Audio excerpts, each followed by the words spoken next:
beneficiary. No one wrong with me. Life will be happy, will be ecstasy. Come on, baby. Beneficiary, come along with me. Life will be happy, will be ecstasy. Expectancy, drug and one-man politics no longer exists. No more terrorists, no more key business. With expectancy, drug and it's democracy now in my country. Join the jamboree. We go jam, yes indeed. Say trust and concede. It is all agreed. Now it's Aristide who's gonna lead. No, it's not just before. We have teaching the law. Dun dun could run away. There's no more attache. President Clinton set us free, and the feeling is so great. Baby, let's celebrate democracy in Haiti. Chante, liberté, liberté, liberté. Raoul said, Rascoui. So raise every voice and start the rejoicing for democracy in Haiti. Chante, liberté, liberté.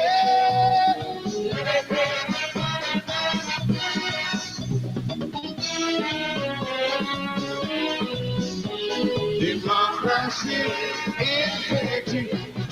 To send love at you, we'll be glad, I'm sure, to know democracy and civility has finally reached to Haiti. Emperor Salute, a smart man in my book, with Jeffrey and Richer, Salnav and Sachet, must be quite happy now for Haiti.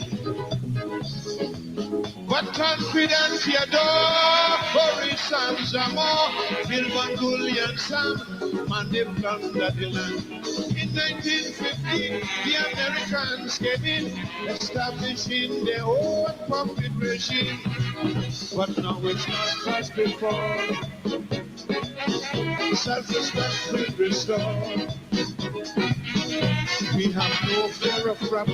We go bust them a slap for the advantage they take on we. From the home of the brave, the Lord sent to save democracy in Haiti.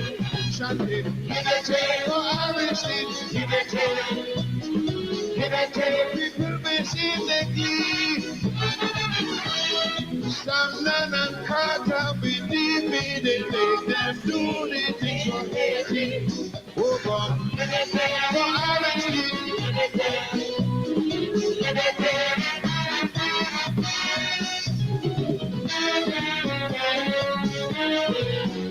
for democracy in Haiti. There's a tiny elite who find life so sweet. They despise the poor since the days of yore. They give their salutes in Haiti. Pressure from Petion and Canal Barron, but underestimate Dr. Finole.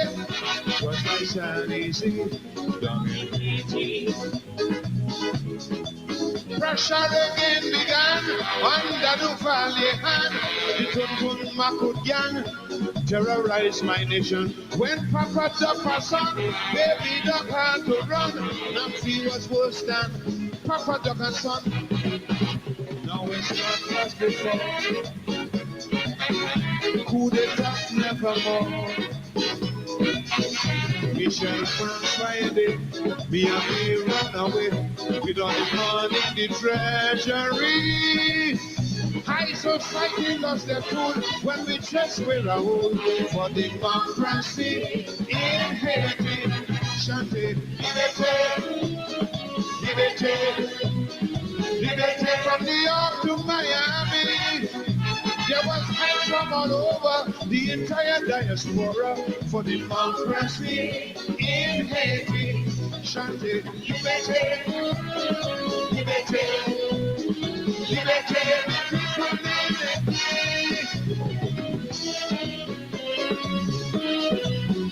for democracy in Haiti.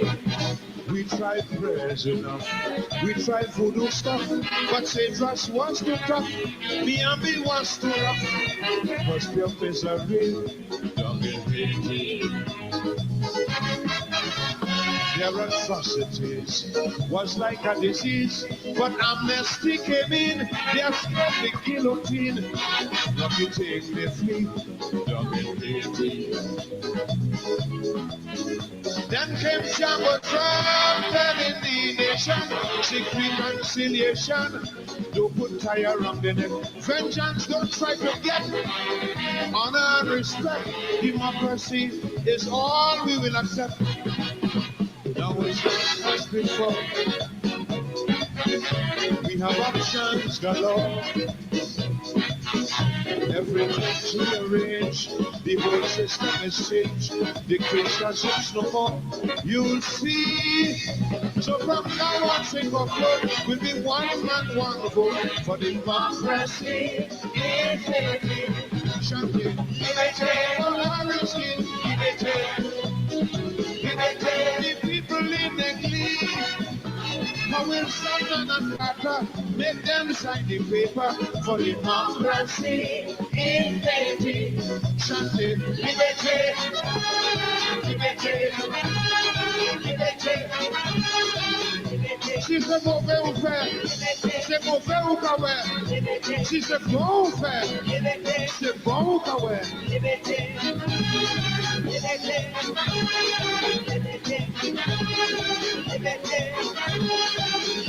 Nous pas faire marcher, nous pas faire danser, non pour que crier, non pour que souffrir.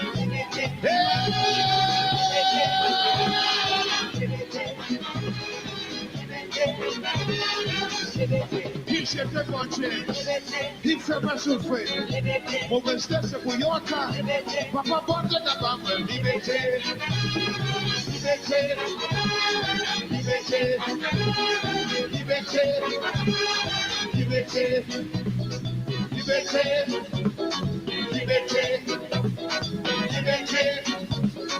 liberté,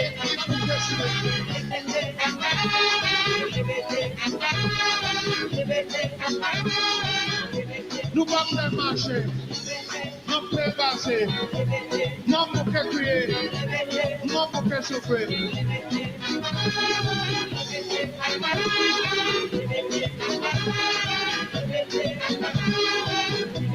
Il s'est fait pencher, il s'est fait souffrir.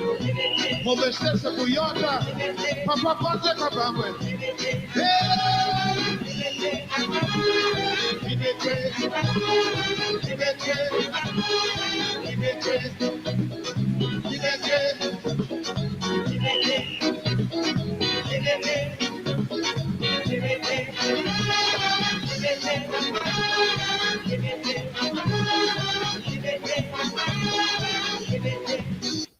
Did you know? Oh, well, it's Tuesday evening, and welcome to Politics 101. It's Tuesday night for some of you who are in Europe, Tuesday afternoon, where I am on the west coast of the United States of America. Welcome to all of you. We come in there with the sound of the Caribbean, the greatest musical genre ever produced in the history of mankind. You heard it here. You heard it here. The greatest musical genre ever produced by humanity. You're not going to get that in Madras and Calcutta. You're not going to get it in Dar es Salaam and Nairobi, only in our Caribbean.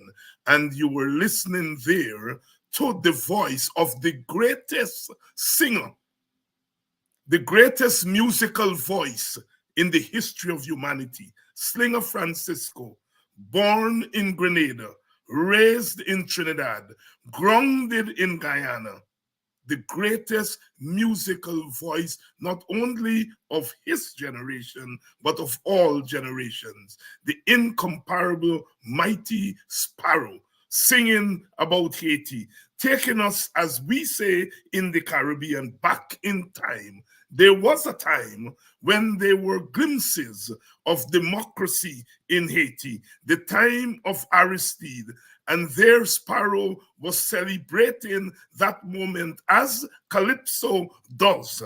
Calypso chronicles moments in our historical journey. So those of us who see Haiti in stress and peril today and think it was always so, we return to the Calypsonian who tells us, no, there was a stop sign at a certain point when Aristide came to office in Haiti and there was hope. Sparrow capturing that. But he does not only capture the moment, he uses the moment to take us back in time to the beginning of the Republic, bringing us right through, including the invasion of the United States between 1915 and 1934. He critiques the leadership inside of Haiti and he celebrates the moment. Today, as we speak, Haiti is facing peril again, facing dark times, facing times that we hoped had gone and never to come again. But Haiti shall rise again. I am confident of that. I am confident of that. God will send another Aristide, as he does. He sent Toussaint Louverture, he sent Dessalines, he sent Aristide, and he will send someone again to lead the children of Israel out of bondage. Haiti, the West Africa of the Caribbean. Haiti, African more than Africa itself. Haiti, always the beacon of hope for us. Good evening to you and welcome to Politics 101. I'm glad to be Guyanese. I'm glad to be West Indian. I'm glad to be the son of Toussaint Louverture and Dessalines. I'm glad to be part of that lineage because we are one people in the real sense, not the fake sense. We are a people transplanted from far lands, coming to this land that we call Guyana, part of the larger Caribbean. And we have made this place our home. We have brought with us roots, R-O-O-T-S. We have brought with us culture, and we have turned those cultures into a mosaic that the world envies. It is only from the Caribbean that you will produce a Garfield Sobers from a tiny island called Barbados. You put a cricket ball and a bat in his hand, and he became the genius of all geniuses, only in our Caribbean. Only in our Caribbean would you find a Bob Marley, a school dropout, the son of a white father and a black mother, turning Jamaica and our Caribbean, explaining our blackness and brownness in a way that none other can do. Only in our Caribbean, the mighty sparrow, as I said, is incomparable. Only in our Caribbean, in one generation, will you find a Cheddy Jagan, a Forbes Burnham, a Janet Jagan, a Martin Carter, Rory Westmus, Jane Phillips Gay, a UC Quayana. Only in our Guyana, our Caribbean, one generation, in one little strip of land, will produce those personages, those spirits, and we ought to be proud of who we are. Some say, I am an Africanist, I am. Some say, I am a radical, I am.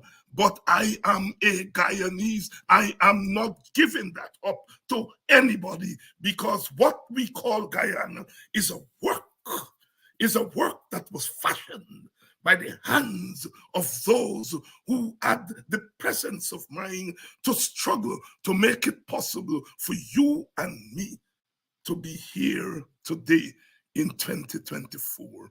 It is why love pours down on us.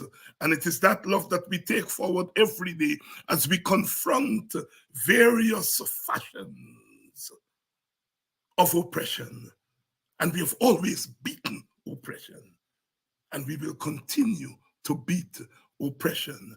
Politics 101 is the place to be at this time, Monday through Friday. And we are here tonight. Our brother, GHK Lall is here. I always doubt Guyana. Not Guyana, the country. I always doubt the Guyana that says certain things are not possible. Sometimes we want to create make-believe things, but I believe in the real thing.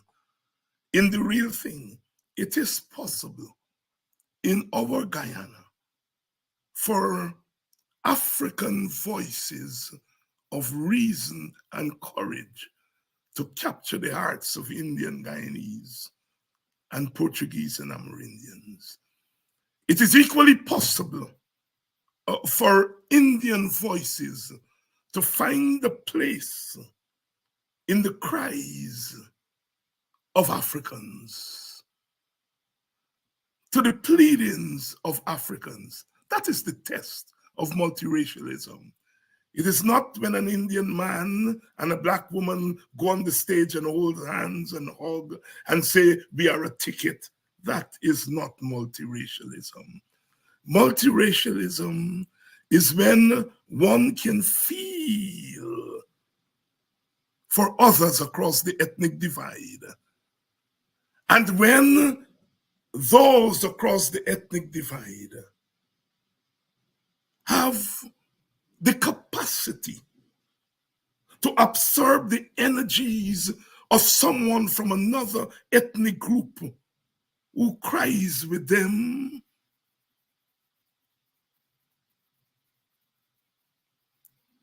who struggles with them, who understands their pain. Oh, the test of our humanity is not just how well we get along with our family. Whether that family is the nuclear family, whether that family is the ethnic family, the test is not just how well we get along with the family, but how well we're able to understand the other family across the road. That is the test of multiracialism.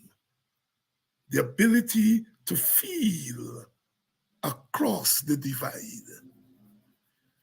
And the ability for those across the divide to recognize that feeling and to rub it up together and make it something workable. That is the Guyana I am trying to help socialize. I'm not interested in symbolism only. Symbolism has its place. It's good to see a black face, an Indian face, a Portuguese face, a Chinese face, an Amerindian face. It's good to see the faces next to each other. But I'm concerned with the inner reaches of humanity, finding ways to bring us into one reason, not one unreason, one reason, and to give us a reason for being. That's what I am about. Good evening. I love you all because you all are Guyanese and you all are West Indian and you all are mixed up the diasporas meeting in these crossroads, because that's what these little island and the mainland spaces are. It's the crossroad. the crossroad of what they call today modernism without our small islands. What they now call capitalism would never be without the examples of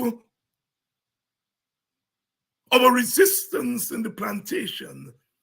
And as we removed ourselves in glory, we created civilization. That is what real socialism is about. We found oneness with the Christ child as he hung on the cross. We may not know, we cannot tell what pains he had to bear. But we do know he died for us. We know that because we were dying all the time. And on the third morn, we rose. We did it not once, not twice, but we continue to do it. And that is why Easter has such a resonance with us. It is what makes us special. When God was sharing the gifts of humanity, he gave us some special gifts. We play the ass with it most of the time. But there are times when we catch ourselves and we say, we are part of civilization. We're going to do it tonight. Big show. GHK Lall is here. And we're going to be talking about the issues of the day. I want to thank all of you who came to Brother UC's 99th birthday party. And it was quite a party. It went on for a few days. Not a physical party. But it moves me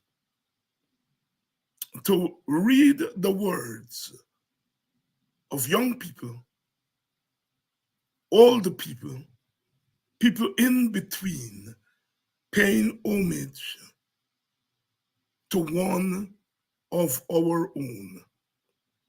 In our binary culture, political culture, where we divide things between the Indian and the African side, or we see our political reality through Burnham and Jagan. You know, we have two fathers of the nation. Think how stupid it is, you know, fathers. In all of that, we stopped over the last couple of days to recognize that there is more than the binary. As I said, what Guyana did for me and for so many of us, he created a home for us, a political home, a political space in a bifurcated society. He created a space, that space of independence, that contrary space, that space where we can do our thing and to say, that space in which we can say no. No. You see, the binary doesn't permit us to say no. We got to go along with the race. We got to go along with the party. We got to go along with the comrade leader. On both sides, we can't say no. What Guyana did is created a space for us to say no. I remember in 1971 when he and Burnham fell out. And the people in Buxton who loved both men, they were in torture. I was too small, as we say. I was a child. And I knew something was happening because in my house, my aunt who raised me as a mother, who raised us after my mother migrated, she said, I am taking a side. I am taking teacher Sydney's side. What she may not have known then is that she liberated me from the fear of binary that comes with being in the binary. When you're in the binary, you fear the other side. You fear the other side. She released me from fear. I didn't have to fear. I could be independent. I could say no. And all my life since then, I have had the privilege of saying no when I feel I should say no. And I watch sometimes with pain when other mouths, in the words of Martin Carter, become muzzled. Guyana released me and released a host of others from being muzzled, the mouth being muzzled by the food it eats. Thank you very much. Let's roll. Let's bring in GHK Lall and let's talk tonight in a space that we can say no. What I call the Guyana space. Good evening, Brother Gabriel. Good evening, everyone. Good evening, David. Good to be here. Always a pleasure to have you, my brother. I think you represent something that is always needed in bifurcated societies like ours. As I said just now, I'm not interested in having an Indian face and an Amerindian face. I'm interested in forces that are able to feel the pain of the other and is able to do so in a way that allows the other to absorb the love that flows like a river. To sound a little like Dr. Martin Luther King, whose death anniversary we celebrated last week, flowing down like a river. The love, the capacity to absorb the love. I hope I've not embarrassed you. Absolutely not. Absolutely not. You know Guyana, have you? All Guyanese know him. Well, I know of him. I've never met him, never spoken You've never to him, met but him. I definitely know of him. I heard of his name when I was a little boy in the home. I heard about Sidney King and Askria and then UC Guyana. And I heard about Jagan and Burnham. And people are hearing us today. But the name Guyana, UC Guyana, elder, ideal, a standard, a legend in his time. That's a rarity. A legend in his time in a bifurcated society, a truncated society, a society where we have to be at each other's throats to justify our existence in one space or the other. Guyana was distinctive and distinguished himself for knowing when the time came for him to spread his wings. I wonder what I was going to say here tonight of a man that I barely know. But I saw your lengthy epistle in Demerara Waves and Stamp and the other media, your tribute to him, a fine human being, the finest one that you know. That's what you closed it out with. And I said to myself, what do I say about this man? What can I add? How does he strike me? He strikes me as a man who could have stayed where he was, be contented where he was, first with Cherry Jagan, towed the line, and who knows where he would have been. It certainly would have been the Guyana we know today. He could have stayed with Forbes Burnham and pretended not to see. And what kind of Guyana we would have had today? Where would I be and you be? But because of him being willing to go into the unknown, in the pursuit of what he thought, what he felt to his soul was a higher cause, a higher calling, the national calling. He He knew the blows were going to come, and he was ready for them. But I can't begin to imagine how it has never stopped. But a man that is brave beyond words, a man that's a leader quietly from the back, who wants to be greatest must be the least among you. Who wants to be first must be prepared to be last. And every time Guyana was close to that pinnacle of power, to the people in power, he went and joined the back of the line. He started over. He started over again and again. And we are a better place for it. There's a greater degree of sagacity in this country, political wisdom, because of the sacrifices that UC Guyana made. And I think he stands as a role model in a country where yes is the only word in the political alphabet. Yes, men. Yes, sir. Yes, and nothing else. Yes, it has to be this way. Yes, it must be no other way. Guyana showed that there's another way. He showed us that we can carve out our own space without losing our identity. I hear you talk about being an Africanist and a radical. I talk about being a universalist. There is the Indianist in me, but first and foremost there's the Guyanese man in me. People like Chetty Jagan, Forbes Burnham, UC Guyana, definitely way up there, are a part of my makeup. I am awed. I am awed to be in this space.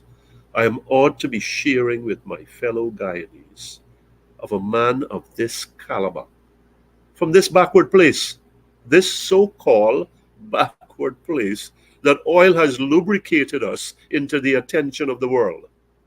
But we've had our glorious fellows long before. We've had our quiet warriors from time infinite, and UC Guyana is one of those. When you see, he writes lesser and lesser now, 99 years. Come on, milestone, if ever there was one. Not 70, but almost 30 past 70. That's about half of what, of where the yardstick is. And when he writes, there's that temperateness that is so needed in this society. I can see him still teaching, that he's a young man in his golden years, or silver years, whichever it is, still trying to cut through the thicket of the politics, the wild politics of Guyana, the badlands of Guyanese politics. Because unless you agree, you will be aimed at. Unless you toe the line, a line will be drawn across you. You are a deviationist. And Guyana was not afraid to be a deviationist. He is a role model for me. There are very few role models for me in this life. Jesus Christ is one. My wife who departed is one. And Guyana is one. I wish there were more. I wish there were more that I can point to in our political spectrum.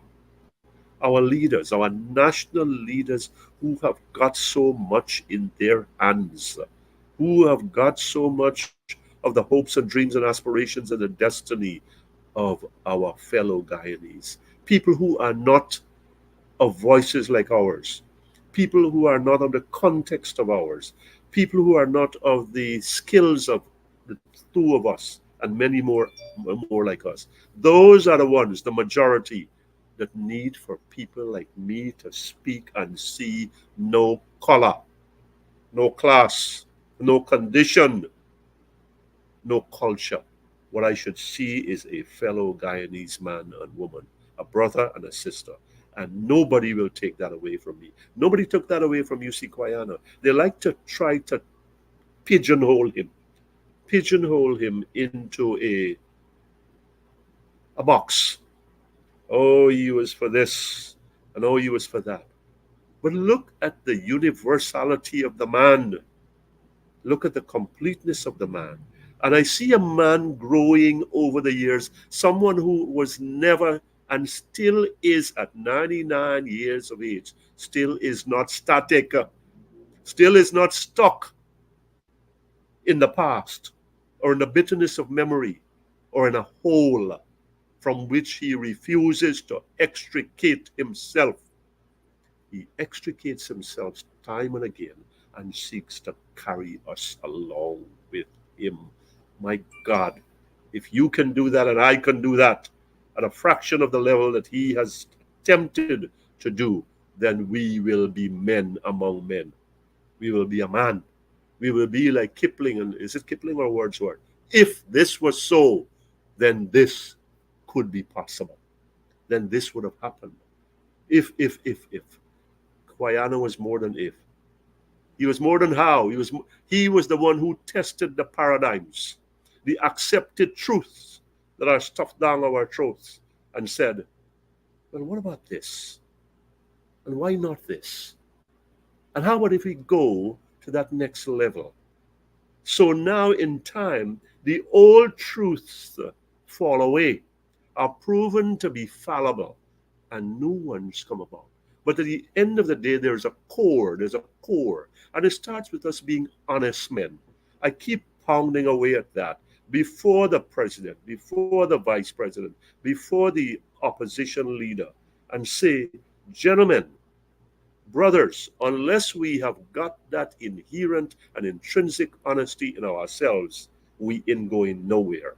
And I believe that UC Guyana has that simple honesty, that human dignity, that unfathomable sincerity and decency that has brought him to where he is, and which is why we can speak so effusively and prodigiously right about him. GHK Lall, in his a tribute, if you will, to the living Guyana, because he's still alive. A lot of young people ask in the blogs, are his faculties still intact? I can tell you. Very much intact. As you see, he writes, as Gabriel said, he writes from time to time, and the only reason he's not writing more is that his sight is not well, so he cannot see to write, so he has to get help for him to dictate his letters and so on and so forth. If that were not so, you would have been seeing letters every day. His faculties are still intact. His conversations are not 5 minutes and 10 minutes. I know when I speak with him, I have to set out blocks of 2 hours in order to think, because he asks me and he probes on everything from Haiti to Gaza to Guyana to Venezuela.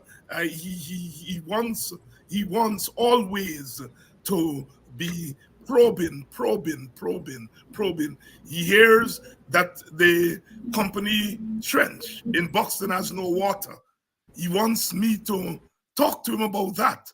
And then he tells me why there is no water in the trench. He knows the back dam of Buxton so well. And enormous human being. Thanks, Gabriel, for that tribute to my political father. Gabriel, we have been plastered with the UN Human Rights Committee over the last month. Guyana's had human rights challenges, as she must, over the decades. But this last month falls into a category of its own, in the way in which the Human Rights Committee of the United Nations came at Guyana and opened us for the world to see beyond the oil and gas. That is my formulation. How do you formulate that gaze of the United Nations Human Rights Committee? Well, it certainly went very deep. It went very deep, and it went on for very long. People have said that the government was caught napping. Mm-mm. The government was forced to deal with reality. The reality that you know, and again, how you're boxed, the reality that I can personally attest to because it has happened to me. The vice president says, oh, in the interest of transparency, he wants names. I volunteer mine. Doesn't have to look far. Doesn't have to look far. Look at the areas that the United Nations Human Rights Committee, this committee of 18 independent people, people who have heard the cries that you spoke about, the cries of Guyanese saying, we are being suppressed, we are being killed, we are being discriminated against, we are being denied of our rights. We signed these documents, Dr. Hinds, International Covenant of Civil and Political Rights, I think that's what it is. And the second article says, the state party must ensure the rights of all, not some, not the majority, but all. Article 6, and I'm going to stretch it, speaks about the arbitrary deprivation of life. Article 6 of the International Covenant of Civil Rights and Political Rights. Civil and political rights. I will take that away beyond the death penalty and apply it to extrajudicial killings. Oh, we talked about that. Or in Boston, Quindon Bacchus. One man shot in his bed, another one shot several times, and some stories made up. They're one kind of people. Oh, and all kinds of stories come up, and all kinds of attitudes and actions are taken against those who dare to say, what went on there? And what went on there is not lawful. And the media, Article 17, 18, 19, speaks about freedom of expression, freedom of conscience, freedom of ideas. Ideas, my fellow Guyanese, our listeners, our brothers, our sisters, regardless of your color, of your persuasion. We who have been in the brunt of it, can talk to it, can assert to it, and can attest to it. We have been talking about it and writing about it in our media and speaking upon it on this platform, the David Hinds Show, Politics 101. I make some cameo appearances and very far apart because I really can't do more. And that's to my regret. But I've said over and over again, you can hold some of us as poster children of the excesses that have gone on in this country from the state party, the ruling PPP government, as directed against those whom it doesn't recognize as merely citizens speaking in a conscientious manner, expressing their ideas free from fear. They see enemies. They make you into enemies. And you cannot suppress that. In communist Russia, in Stalinist Russia, there were leaks that made it into the Western world, into the so-called free world. In this 21st century, in this era of the internet, of instantaneous technology, at the tip of our finger. How in God's name does any government, any leader believe that the things that are happening here will not reach into the ears and minds of the world? And that's what the United Nations Human Rights Committee came here and said, what about these things, these violations of Article 2 and 17 and 18 and 19 and 6 that I have specified, and so much more? I give you some examples that I know close up. Part G. You take away money from these people so that they cannot deal with the dozens of organizations that are devoted to the well-being of one kind of people in this country. Black Guyanese, African Guyanese, if that's offensive to some people, I apologize. African Guyanese. Under the flimsiest of pretexts, audits, and say, well, here are the audits. Here they are. And then they come up with something else.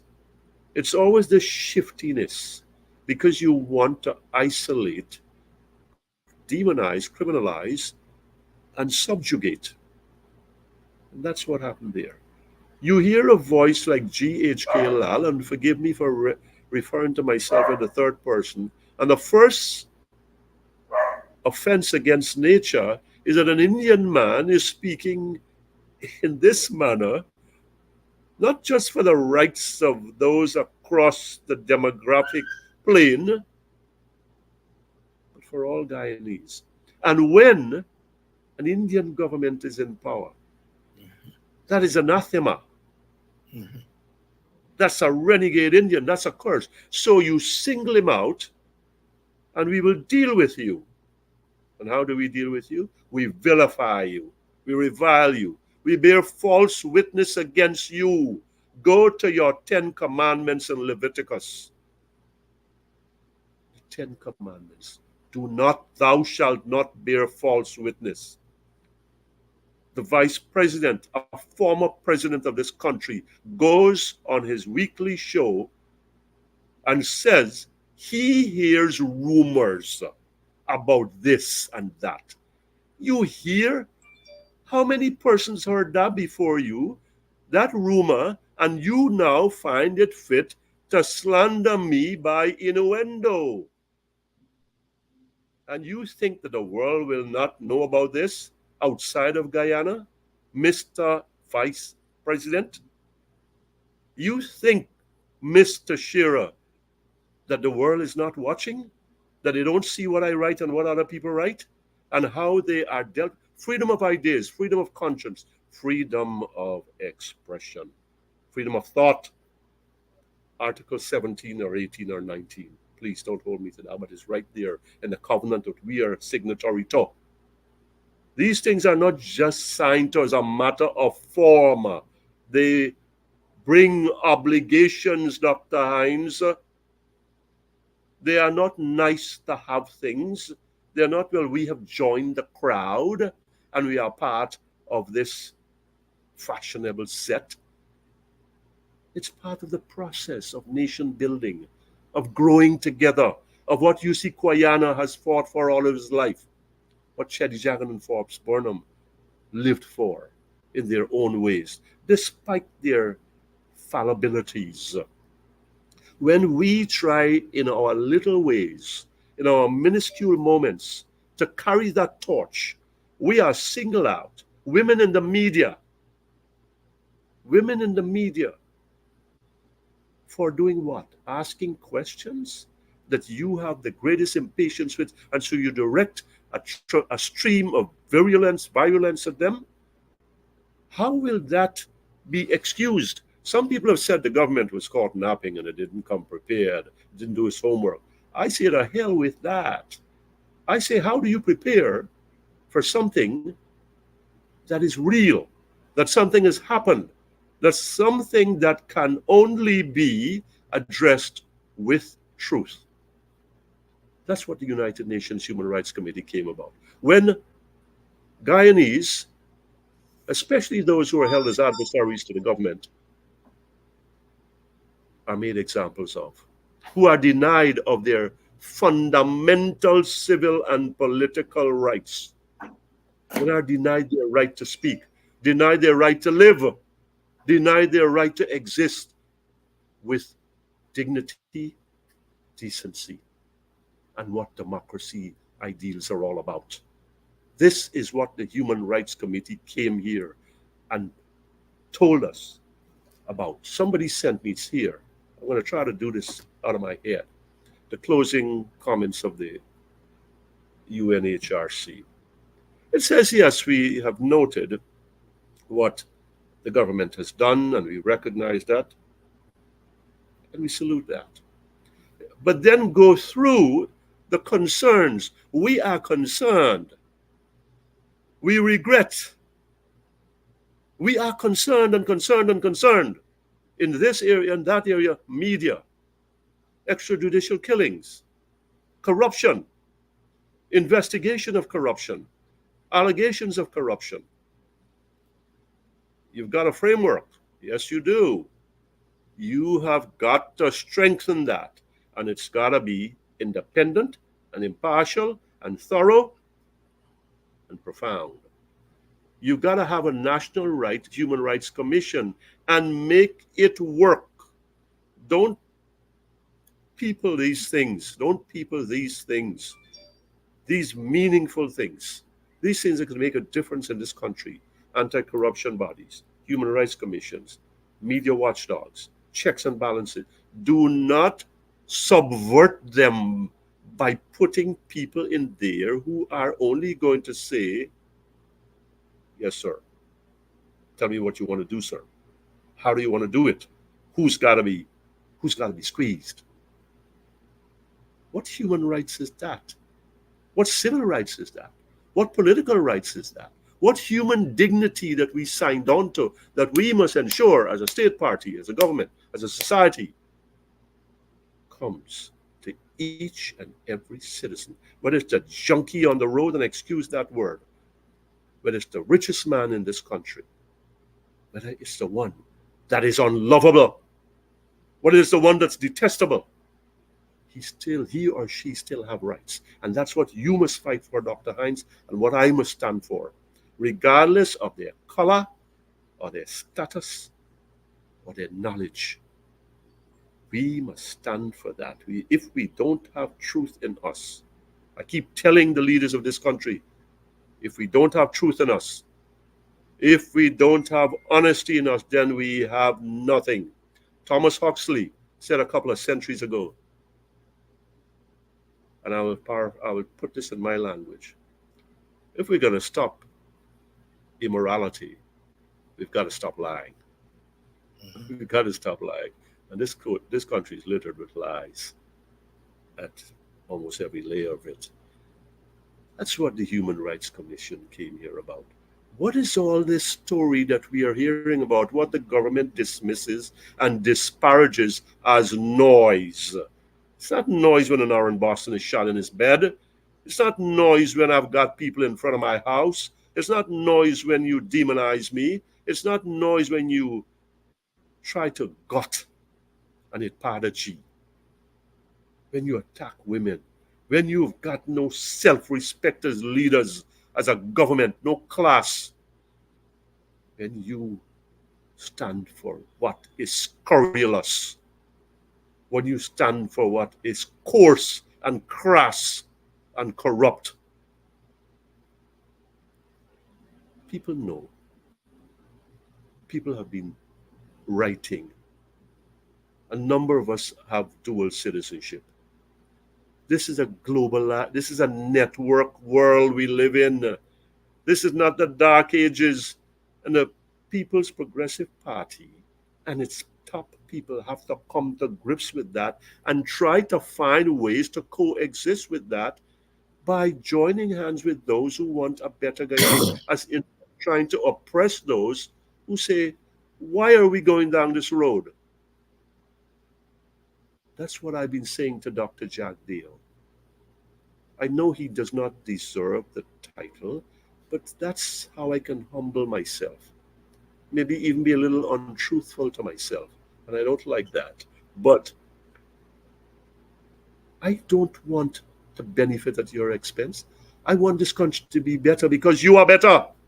I want the opposition leader, Aubrey Norton, my brother also, another brother, to bring out the best in themselves so that his people and the Guyanese people have hope.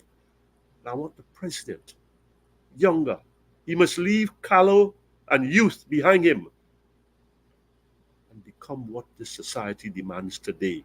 Human Rights Committee doesn't have to come here and lecture us and have concerns about us and regret how we are and tell us about impartial, thorough, credible, trustworthy, blah, blah, blah. Because you know why?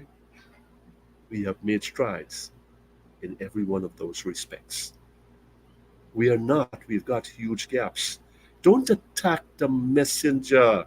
That's the problem with the government. That's the problem with its leaders, Dr. Ali, Dr. Jagdeo, and the whole cabal of them. Look at the message and see where I am falling short. And when I fall short as leaders, when we fall short as leaders, then you get a GHK Lall. Then you get a David Hinds. If you do this thing right, we're out of business. We in some respects, there is so little else to speak about. You want me to speak about you build a few roads? That's what you've got to do with all that money you've budgeted. You want me to tell you about this project you're doing and whatever and all this thing is going to do? Show me the ones that you did right. I want to say, let's get our human relations right. And then we will get our economic relations better. We get our association with each other. That elusive goal that UC Guyana has been striving all of his 99 years for, if we can get there, man, that will be something. If these guys would only listen and not see enemies, but see honest citizens, conscientious citizens who are working overtime, who've got nothing to get. Do you want a job, Dr. Hinds? Do you want a contract? Do you want a house lot? Do you want a duty-free car? I don't want any of those damn things. But here am I talking on this program. Yeah. You know why? Because I care. Because there are other things I can do. There are 3 books I want to write, and the outlines are there for them for years now. But I feel that I must populate the public space to give a voice to the voiceless. And when I do so, the Human Rights Committee will hear, not only from me, but from all those Guyanese who have been hurt, all those Guyanese who have been expectant, but now are deficient. And then they have to come here when their periodic visits come. And then if it's not them, it's the World Bank. And if it's not them, it's ECLAC. And if it's not them, it's CARICOM. And on and another part of the UN, and on we go. The former US ambassador had to speak about this. Include people. The State Department says, it must be about inclusion, you know. And they come here and they spin it. Instead of spin it, walk a straight line, man. Walk a straight line. Then we will tell the United Nations, the human rights, you bring your questions on. Bring it on, baby. We are ready. But instead of that, now you're going to hedge and you're going to hem and you're going to haw and you're going to hurl missiles at people. They're saying, well, we want names about those who were responsible for this. Have mine, brother. GHK Lall giving his take on the intervention by the United Nations Human Rights Commission, which focused on human rights in Guyana over the last month. They had the government answer questions, and they've produced their reports, and they've made recommendations. And as we have done on this program, we try to put all of that in context. As we say in academia, we do not regurgitate. What we do is that we try to help ourselves to make sense of what this moment is telling us about the past, the present, and about our future. If you're just joining us, yes, it's Tuesday night, it's Politics 101, and we have GHK Lall here tonight. GHK, you spoke about inclusiveness. This past week, we saw the swearing in of the the Constitution Reform Commission that has been set up by the government, and there is some expectancy in some quarters about the work that that committee is undertaking. There is, of course, a lot of cynicism about it. What says you? I am cynical. Count me, sir, among the cynical. Count me among the skeptical. First of all, where are the women? Why are there so few of them? I would like to see one of them, I think there are three of them, have some kind of position of influence, not just a number. Secondly, and I wrote this, I think, in the Village Voice. Yes, the PPP has its people led by the Honorable Attorney General, Mr. Lall, but there are so many other PPP proxies on that commission. Oh yes, it's going to have to get the, I think, 66 2/3 and all of that. But I see some people who I will call rabble-rousers in the PPP ranks who are there to make sure that their guys don't waver on some things that just are non-negotiable. Electoral reform features heavily in that. But let's go through this. You've got 20 people. I think it's 20, isn't it? Yeah. And already the thing has that feeling that it's fixed, it's skewed, it's tilted this way. For us to have reform, you know, we were just talking about the United Nations Human Rights Commission and its recommendations. It talks about impartial, independent, thorough, probing, and so on and so forth. You get the picture. That Reform Commission, I'm glad we have one. But are we just having one to say that we did have one? That we do have one? I would like to have vested more a vision of greater possibilities coming from this thing.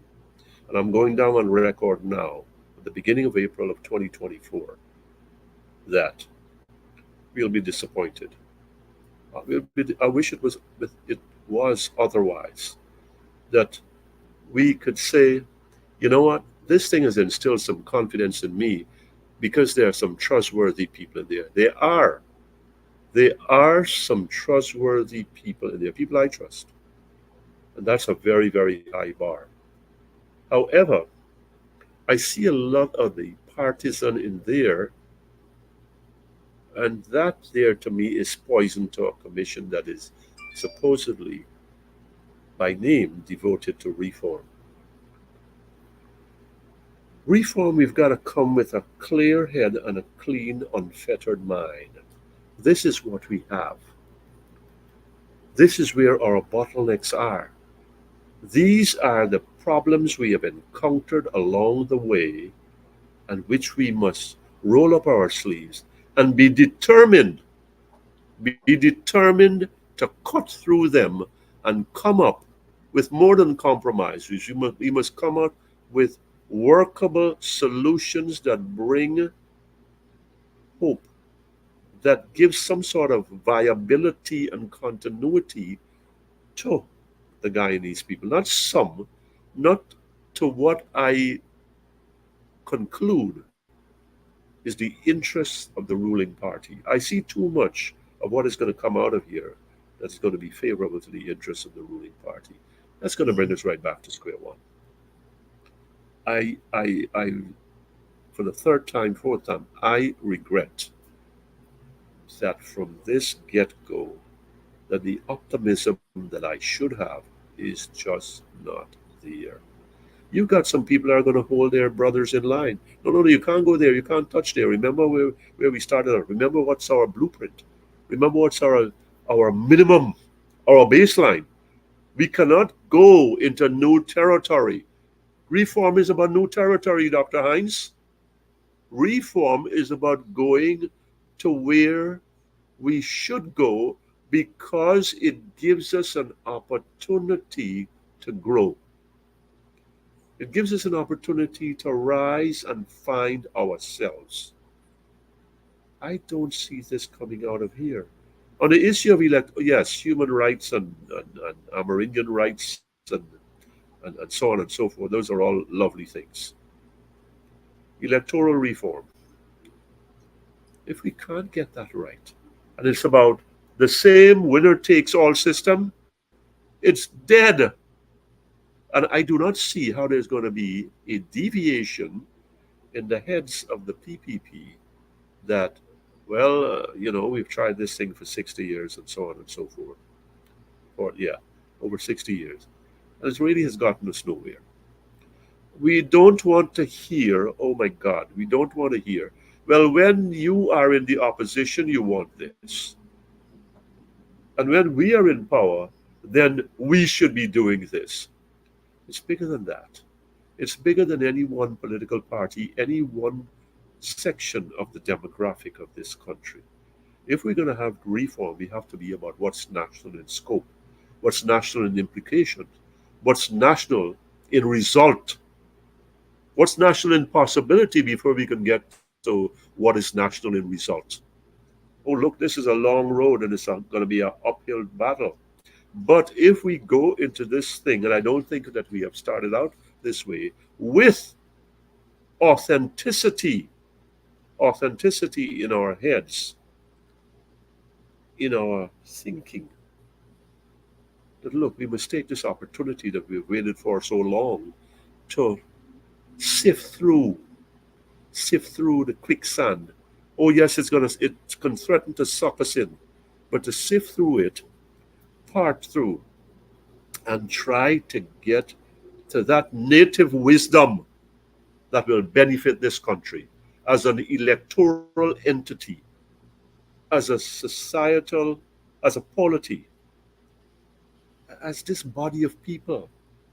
We've been talking about PPP and PNC and AFC and whoever else. We've been talking about Indian and Black, we meaning not necessarily tonight, but over the decades, over the eras. Let us talk about what is really of Guyana, what reforms our minds, what reforms our attitudes. If we're going to hold on to the 1960s, if we're going to talk about Burnham and Jagan in the worst possible ways, then what reform are we ever going to have in ourselves to achieve? This is the challenge before us, my brother. This is the challenge before the CRC. This is what it has to battle with. And unless it comes, you got to come to this thing with a new life, with a new force, with a new way of thinking. That's reform. That's genuine reform. You're not going to touch the edges, airbrush the edges, and plaster over the cracks and say, well, we have succeeded in delivering the reform sought after by the nation. Hell no, you didn't. You haven't. You haven't. What you've done is cosmetics. And I hope I am willing to be wrong. I have no loss of faith in my head, in my mind, to be wrong. But you got to show me where I've been wrong and how much you're right. And so I think this thing, it's got too many elements of what's, as we say in gambling, and I used to like a card game, if the deck is marked from the start, then you ain't got a chance. All right. That's where I am. GHK Lall giving his take on the Constitutional Reform Commission that was just sworn in by the president, what his expectations are. He has made it very clear where he stands. And I think many of us share that view, those concerns. After all, this is Guyana. Gabriel, I'm going to ask you some quick questions as we wind down, rapid response, as we say. This was not on our agenda, but we don't have you often, so we want to squeeze as much as we can in the little time we have. Venezuela, Maduro, Guyana, Venezuela, Essequibo, the new state. The man ain't going to stop. This man is not going to get his teeth out of the flesh of Guyana. And what he's waging is the equivalent of psychological warfare here. He does his law, he names his governor, he carves out, he changes his map, he draws his line, and he keeps ratcheting up the pressure. And if you notice, his language never relents in its hostility and animosity towards the government and Guyana and Exxon. Mm-hmm. He ain't stopping. And by the way, excuse me, one of these days, I think he may be daring enough to step across the line. Yes. That's what I am apprehensive about. He's going to at least to test it to see how far he gets. Yeah. Yeah. That's what we got to be concerned about. That's the beast we're dealing with. Yes. Gaza? Oh my God. For you, for me, for our fellow Guyanese, Amerindian, Indian, African, mixed, that's what happens to colored people. After all the talk about democracy and civilization, of Christianity and modernity, that's a lot of colored people when they are in the way. When there's something that you represent, land, treasure, path to the sea, gas rights, whatever it is, they find a way that all the civilization flees. And we can't even talk about a ceasefire when hospitals are bombed and children are dying and the elderly are maimed. And relief food workers are killed. What has happened? Who is the savage now? Who's the savage now? Haiti. Go back to Henri Christophe, Jean-Jacques Dessalines, and Toussaint Louverture, and go back to what they did there, the French, and how they claim reparations. How they claim, the enslavers claimed reparations for their losses, right? And so you start there and you come down the line and you come to Gaza, and my word to my fellow Guyanese is Gaza could be you. The Gazans could be you and us. And you touched on Haiti because that's where I was going next, but it shows the interconnection that we start with Gaza and we come to Haiti. A new story that caught the imagination of Guyanese more than normal. Government borrows from an Indian firm money to buy 2 airplanes from another Indian firm. Turns out the 2 airplanes, the money that they paid for the 2 airplanes is worth 4 airplanes. GHK Lall. Why does everything we do in this country that involve money got some kind of double cross in it? What look like double cross, smell like double cross. Look, I've been on Wall Street, and them is the biggest bandidos and desperados in the world. And I'm lucky to still be with a clean head and face and skin. I hear men swear on the Bible, oh, you can trust me and whatever. What you gonna go and buy? You so smart. You know all these things about corruption and anti-corruption. And yet you could, let me put it innocently, you could get caught in something like that. After all them things where you been, all them skullduggery and shenanigans where you been involved in, you gonna make some smart man outsmart you. Let me use this thing to the Creoles now. You gain from this one, for take money from that one, for buy aircraft from that one. What nonsense you're telling me? Who giving Guyanese the shaft? The big man says a good deal because you got training and you got to fly the people here and all them kind of thing. I would like a ticket on those flights. I suppose something that is real to you, real to all Guyanese, blackouts. Look, and I got articles on all of these, almost all of Yes, these coming. I know. That's why I'm Done right. Done right. Hear yeah. this thing. Let me go back. Simple metric. Generator, I Gampas generator. I Gampas who spend money and who do wrong and who do right. Here's the thing. I am not on GPL. Well, I don't depend on GPL. GPL for me is a backup. But I'll tell you from the period 2015 to 2020, this is the showstopper of a position. Whatever the minister of works, who is that? David Patterson and the David Granger administration did at the GPL. The blasted blackouts cut down severely. Bottom line, blackouts were less.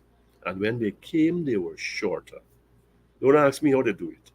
Don't ask me what kind of fuel they use and how much more megawatts they get and generator they buy and who they buy it from.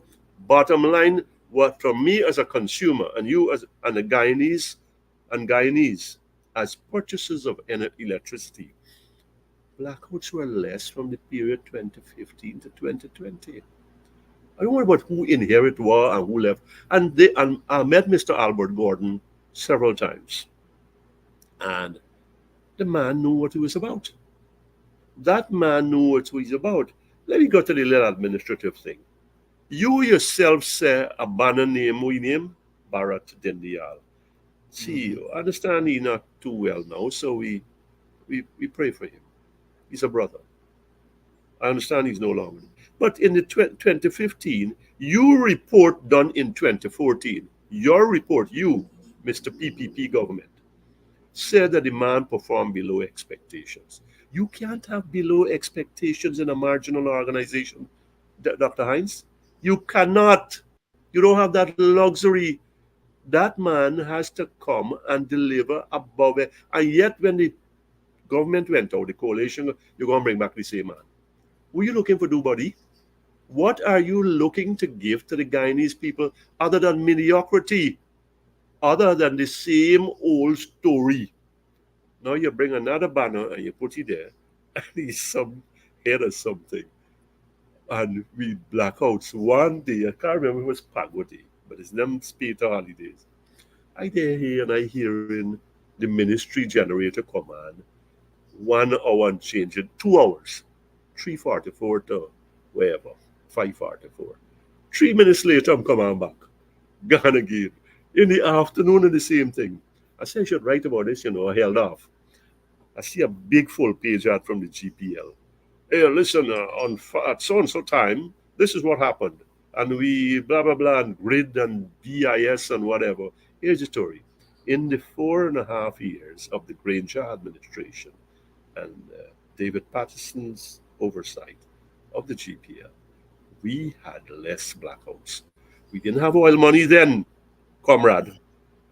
We didn't have people running for lend me money, right? Because we got oil as collateral. And somehow the blackout business, it wasn't solved, let's be clear, Mhm. Mhm. but it was Mhm. greatly improved. So, what really going on here? Some people tell me there's a school of thought that says the blackout is for sway we in the direction of the whale's gas to shore. All things are possible in Guyana. You know, you're there so bad now. You're desperate for anything. Whales gas to shore, wherever cars bring it on. If it's not Yeah. even 5 cents or half of the price, bring the damn thing on. Let me get it. Put we, put we out of the misery. I can't deal with AC, but this is what happened. Um, Mhm. put we out of the misery. Put we out of this thing here for the third time. Last time. Blackouts, coalition had a hand around it. Since 2020, something else take over. Some zombie take over the place. I really can't go beyond. This is where there. Why can't that have been GHK Lall. extended? Yeah, GHK that's it. Lall, thank you. Thank you very much, my brother, for coming through on yet another edition of Politics 101. You've given us Thank more you. than we expected at the beginning, but as usual, you are a busy man, and we are grateful for what Thank you you. have been able to bring in. Thank you very much, All the my brother. best to you. Good. Thank you. And to you, the audience, I want to say thanks again for staying with us, because you are the ones who make this show real. And of course, we continue to do our duty. Tomorrow night, Dr. Henry Jeffrey is going to be here. And I hope you all come out in large numbers as you have come out tonight. And the usual story: love, love, love.